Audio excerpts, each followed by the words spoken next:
Si tu es nouveau sur la chaîne, n'hésite pas à t'abonner. Active la petite cloche pour ne rien rater et like cette vidéo si elle t'a plu. On commence.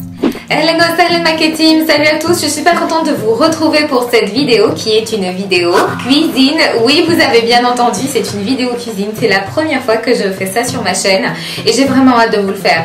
Alors, c'est une recette particulière, pourquoi? Parce qu'elle est économique, qu'elle est pas chère, où il faut très peu d'ingrédients et surtout, elle est délicieuse. Alors cette recette s'appelle le Kalentika. Elle est d'origine hispano-algéroise et vient plus spécifiquement d'Oran. C'est une des recettes les plus vendues auprès des marchands ambulants et très économique. Pourquoi? Parce qu'elle est composée plus principalement de farine de pois chiche. Alors j'ai voulu vous faire cette vidéo sous forme de chit-chat cooking, c'est-à-dire qu'on va parler un petit peu de tout et de rien, tout en cuisinant ensemble. On est entre nous, sans prise de tête.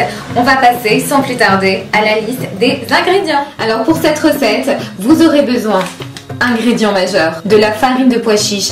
Alors cette farine de pois chiche vient d'une épicerie orientale. Vous pourrez en trouver dans toute épicerie, qu'elle soit indienne, pakistanaise, mais en clair, de la farine de pois chiche. Alors là, le prix est de 2,50 €, mais on est en région parisienne, donc le prix est un tout petit peu plus élevé. Ensuite, on va avoir besoin de 2 œufs de calibre moyen, de persil finement haché, d'un demi-oignon. Alors ça, c'est pour, on va dire, ma petite touche, d'un petit peu de paprika. On va également avoir besoin de cumin, d'une bonne cuillère à café de cumin. Pourquoi? Parce que c'est ce qui va venir apporter toutes ces saveurs et venir agrémenter votre Kalentika. Et également de 50 ml d'huile végétale. Alors mon huile, c'est une huile de colza. J'aime beaucoup cuisiner avec l'huile de colza, je vous expliquerai pourquoi. Je rajoute également un tout petit peu de houarat. Houarat, c'est tout simplement un mélange d'épices. On a dedans du gingembre, de l'ail, on a également du curcuma. Vraiment un mélange d'épices orientales. Bien sûr, du sel, exhausteur de goût. Et un ingrédient également qu'on n'a pas ici, mais qu'il vous faut, c'est 600 ml d'eau. Alors, première chose, je prends un saladier classique, quelque chose de profond. Si vous avez un robot, bien sûr, vous pouvez mettre tous vos ingrédients dans votre robot mixeur. Moi, c'est un mixeur classique de chez Bosch. Je prends ma farine de pois chiche, 280 g, que je mets directement dans mon saladier. Alors vous voyez l'aspect un petit peu, elle est plus jaunâtre que la farine de blé classique. Une fois que j'ai ma farine, première chose que je fais, je viens récupérer mes 2 œufs que j'incorpore directement dans mon saladier. Une fois que j'ai ma farine de pois chiche et mes 2 œufs, je vais commencer déjà à mixer. Alors on va mixer tout doucement.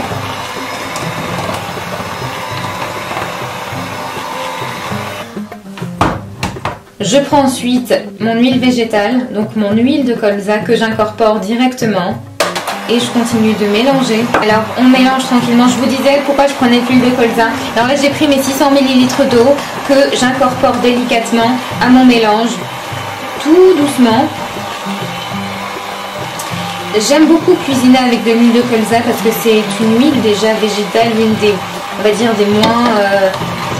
des moins caloriques, qui a le moins de matière grasse, qui a le moins de cholestérol aussi, parce qu'il faut faire très attention à ça, tout ce qui est cholestérol et diabète.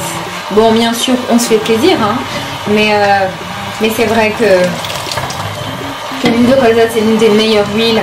Avec l'huile d'olive, je vous la recommande. Évitez l'huile de tournesol, elle est peut-être pour vos fritures, si vous faites des frites. Et encore, je vous recommande tous les potatoes au four. Mais ne vous en faites pas, je vais vous faire une vidéo, je pense alimentation avec tout ce qui va concerner ma perte de poids. Ça va arriver prochainement.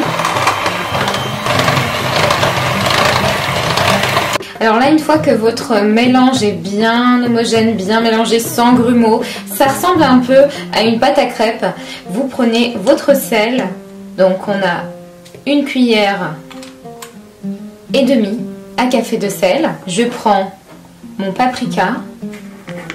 Donc vous y allez doucement, là c'est du paprika quand même assez pimenté. Donc moi j'y vais assez doucement, vous voyez c'est une toute petite pincée. J'exagère pas avec le paprika. Je prends mon mélange d'épices, les houarat. Là aussi je suis sur une demi-cuillère à café. Et je finis par l'épice la plus importante de notre recette, le cumin. J'adore l'odeur du cumin.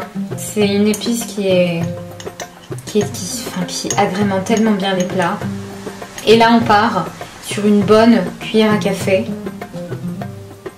On va venir mélanger de la même manière. J'aime quand c'est très épicé, ça ajoute énormément de saveur à vos plats. Alors tout à l'heure je vous parlais de l'origine du Kalen Tikka, mais je ne sais pas si vous saviez, le Kalen Tikka à la base était appelé en fait la recette du pauvre. Alors je vais un petit peu vous expliquer l'origine du Kalen Tikka, mais on va continuer notre recette. Je prends mon persil. Alors je ne vais pas tout mettre, hein.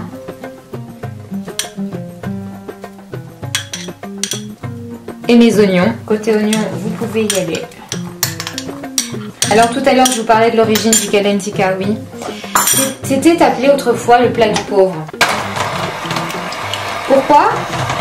Parce que à la base ça a été créé par des soldats espagnols qui étaient à Oran en 1703, et donc ces soldats-là se trouvaient sur le port Santa Cruz et n'avaient plus que de la farine de pois chiche à disposition.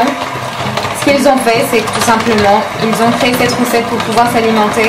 Ça c'était pour la petite anecdote. Ensuite les Algériens ont repris cette recette et en ont fait le Kalen Tikka ou Kalen Tikka. Il y a plusieurs prononciations. Vous allez trouver divers formats de cette recette là. Il y en a qui le font avec du lait, d'autres sans lait. Moi vous voyez, je préfère y ajouter un petit peu de persil et un petit peu d'oignon pour relever le tout. Une fois que c'est terminé, pour voir si du coup l'aspect de votre Kalen Tikka est bonne, donc vous prenez une cuillère à soupe tout simplement et vous regardez si votre pâte est bel et bien liquide. Si elle est liquide, même un tout petit peu plus liquide qu'une pâte à crêpes, c'est que le compte est bon. Ensuite je prends un plat en verre. Alors là c'est au bon vouloir. Moi je préfère quand il a cette forme carrée là, notamment pour le découpage, je trouve ça plus sympa. Mais après voilà, c'est à vous de voir. Ensuite ce que je vais faire, c'est que je vais beurrer mon moule. Donc je prends mon huile. Là c'est l'huile que j'ai utilisée tout à l'heure, donc mon huile de colza. Alors ensuite je viens disposer mon mélange dans mon plat.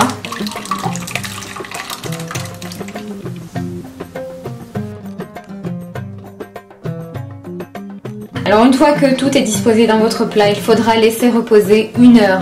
C'est super important pour que cette recette soit réussie, puisque c'est ce qui va faire en sorte que vos aliments soient dissociés. Alors la réussite de cette recette réside notamment dans la formation d'étages visuels lors de la cuisson. Étant donné que la farine de pois chiche est beaucoup plus lourde, il faut qu'on la voit visuellement en dessous de l'eau et en dessous de votre mixture. Maintenant on va laisser tout simplement reposer 1 heure. Alors dès que vous arrivez à 50 minutes de temps de repos, je préchauffe mon four à 180 degrés pendant 10 minutes en chaleur tournante. Là c'est un four électrique, donc on va bien quand même veiller au temps de cuisson. Alors là, une fois que notre four a préchauffé, on va venir récupérer notre plat pour l'enfourner.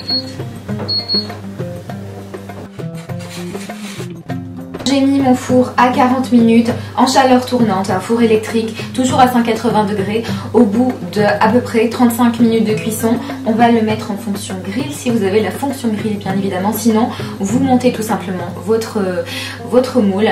Et tout ça pour avoir justement cet effet un petit peu flan salé, cet effet flambé sur le dessus.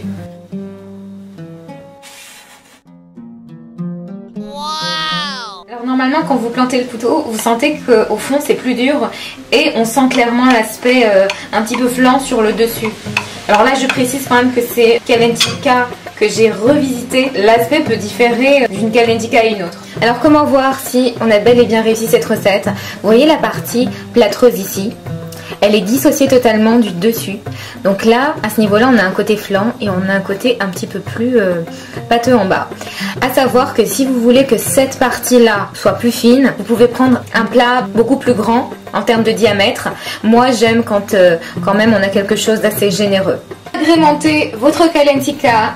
Généralement, elle s'accompagne d'une sauce harissa et bien sûr, le cumin. Le cumin qu'on vient saupoudrer par-dessus votre Kalen Tikka. Voilà mes chéris, on a terminé pour la recette de Kalatika. J'aimerais tellement vous faire goûter, c'est tellement délicieux. En toute honnêteté, ça cale. D'où la recette du pauvre. Je vous laisse avec l'image de ce joli plat. J'espère vraiment que cette recette vous aura plu. Si vous la faites, n'hésitez pas à me dire en commentaire. Également à me suivre dans mes réseaux sociaux, à me taguer si vous la reproduisez surtout. N'oubliez pas d'activer la petite cloche pour ne rien rater, de vous abonner. Nous on se dit à très vite.